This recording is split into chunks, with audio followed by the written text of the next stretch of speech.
Record cái số tự chơi thằng rồi lùi thì anh đùa mà cô ác sợ mà cô tầm số mà bây giờ tập tụi nên thì tiền thế lost nó đi không có luôn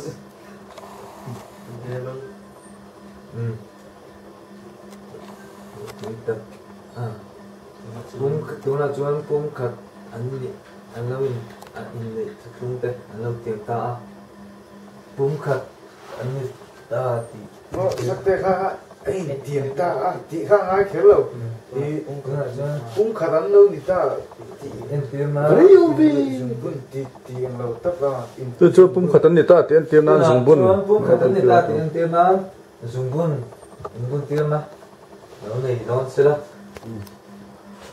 tiền nói gì còn đi đấy rồi đó là cũng khát anh ta thì em tiền nào dùng bún anh là bún tiền mà dùng bún nói gì xưa đây là người những người mà dùng bún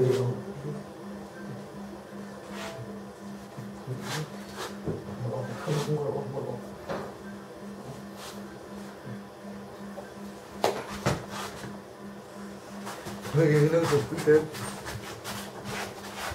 mà đi chơi có rất vui Kalau pakai merah, macam tu nak lomba beti untuk mau. đi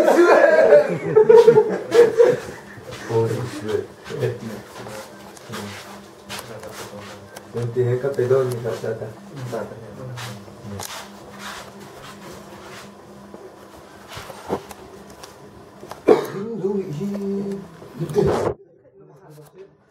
bukan tuntutan adik. Jangan. Lupa kan.